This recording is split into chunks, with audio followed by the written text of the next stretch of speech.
خب به این تحلیل خوش اومدین. وقتی به جاده‌های افغانستان نگاه می‌کنیم، اولین چیزی که به چشم میاد هرج و مرجه. اما میدونستین که در دل این آشوب یه قانون ترافیکی خیلی دقیق و پیچیده وجود داره؟ امروز می‌خوایم دقیقاً همین قانون رو بررسی کنیم و ببینیم چرا اینقدر بین متن قانون و اون چیزی که تو خیابونا اتفاق میفته فاصله هست. ببینید، برای اینکه عمق فاجعه رو درک کنیم، بذاریم با یه جمله از منبع اصلی شروع کنیم که به نظرم همه چیز رو خلاصه میکنه. راننده‌ای که در طول یک روز مرتکب این جرایم نشود یا وجود ندارد یا انگشت شمار است. یه لحظه به این جمله فکر کنید. یعنی چی؟ یعنی قانون شکنی یه اتفاق نادر نیست، بلکه یه روال عادی و روزمره شده. خب این هرج و مرج از کجا میاد؟ ریشه هاش خیلی عمیقه. ببینید، از یه طرف جاده ها غیر استانداردن، ماشینا فرسوده و ناامن هستن. از طرف دیگه فساد تو اداره ترافیک بیداد میکنه و دولت هم انگار تو اجرای همین قوانین موجود کوتاهی میکنه. همه اینا دست به دست هم دادن تا این بحران روزمره شکل بگیره. خب با این تأثیر از آشوب حالا بیایم بریم سراغ خود قانون، ببینیم قانون چطور سعی میکنه با این وضعیت مقابله کنه. برای این کار اول از همه باید با الفبای این قانون آشنا بشیم، یعنی ببینیم اصطلاحات اصلی رو چطور تعریف کرده. اولین تعریف خود کلمه ترافیک. از نظر قانون ترافیک یعنی چی؟ تعریفش خیلی گسترده است. یعنی هر نوع حرکت، عبور و مرور یا حتی توقف آدم‌ها، حیوانات و ماشین‌ها توی جاده عمومی. یعنی همه چیز. بعد میرسیم به انسان. قانون اینجا آدما رو به دو دسته مشخص تقسیم میکنه. یکی عابر پیاده، یعنی کسی که پیاده راه میره، و یکی هم راننده که یعنی هر کسی که داره یه وسیله نقلیه رو هدایت میکنه. فرقی نداره چی باشه. خب حالا واسطه نقلیه چیه؟ این تعریف هم به همون اندازه جامع و کامله. از یه بایسیکل ساده که با نیروی انسان حرکت میکنه گرفته تا یه لاری بزرگ.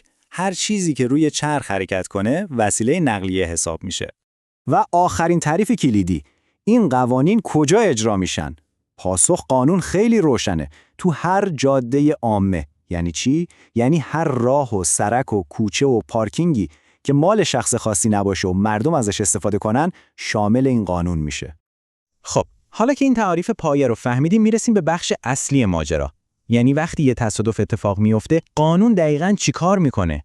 اینجا یه سوال خیلی اساسی پیش میاد. آیا از نظر قانون یه تصادف کوچیک که فقط سپر ماشین غرق شده با یه تصادف مرگبار یکیه؟ طبیعتاً نه. پاسخ قانون به این سوال خیلی هوشمندانه و منطقیه. ببینید، این چارچوب حقوقی شدت تصادف رو بر اساس نتیجهش میسنجه، نه علتش، و حوادث رو به 3 دسته تقسیم میکنه: سنگین، متوسط و کوچک. این دسته‌بندی همینطوری الکی نیست. یه هدف خیلی مهم پشتشه. اجرای یکی از اصلی ترین اصول عدالت، یعنی تناسب. به زبان ساده، مجازات باید با جرم متناسب باشه. هرچی خسارت سنگین‌تر، مجازات هم سنگین‌تر. خب، حالا که با این دسته‌بندی‌ها آشنا شدیم، سوال منطقی بعدی اینه که مجازات‌های واقعی برای هر کدوم از این حوادث چی هستن؟ اگه به جدول نگاه کنید، کاملا مشخصه که یه ارتباط مستقیم بین شدت حادثه و سنگینی مجازات وجود داره. این مجازات‌ها فقط جریمه نقدی نیستن، حبس هم دارن. و یه نکته خیلی مهم، در هر صورت راننده باید خسارت طرف مقابل رو هم کامل جبران کنه. بذارید یه لحظه رو این عدد تمرکز کنیم. 100,000 افغانی. این حداکثر جریمه نقدی برای یه حادثه با خسارت مالی سنگینه. یادتون نره، این فقط جریمه است. علاوه بر این، راننده باید کل خسارتی که به طرف مقابل زده رو هم پرداخت کنه. قانون حتی اینم مشخص کرده که جبران خسارت دقیقاً یعنی چی؟ یعنی اگه کسی زخمی بشه، تمام هزینه‌های درمانش با راننده مقصره. اگه خدایی نکرده کسی فوت کنه، هزینه‌های تدفین هم به عهده راننده است. یعنی هیچ ابهامی در مورد مسئولیت مالی راننده وجود نداره. البته قانون برای حوادث کوچک یه راه ساده‌تر هم گذاشته. اگه هر دو طرف با هم توافق کنن، میتونن کل ماجرا رو بدون رفتن به دادگاه و محاکمه فقط با پرداخت یه جریمه مالی توسط دادستان تموم کنن. اما کار قانون فقط با تصادفات تموم نمیشه. یه بخش مهم دیگه‌اش پیشگیریه. به خاطر همینه که رانندگی بدون مدارک قانونی خودش به تنهایی یه جرم به حساب میاد.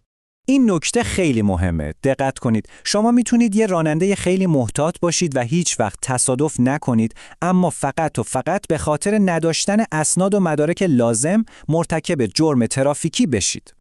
مجازاتش چیه؟ قانون اینجا خیلی قاطع و صریحه.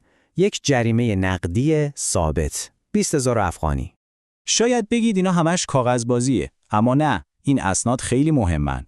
چرا؟ چون اینا تضمین میکنن که ماشین از نظر ایمنی استاندارده، محیط زیست رو آلوده نمیکنه، مالیاتش پرداخت شده و اگه جرمی اتفاق بیفته میشه ماشین رو شناسایی کرد.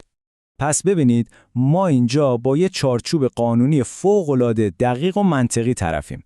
اما این دقیقاً ما رو برمیگردونه به همون نقطه اول. یعنی اون شکاف عمیق بین این قانون روی کاغذ و اون آشوبی که هر روز تو خیابونا میبینیم. و در نهایت همه اینها ما رو با یه سوال اساسی تنها میذاره. سوالی که باید بهش فکر کنیم.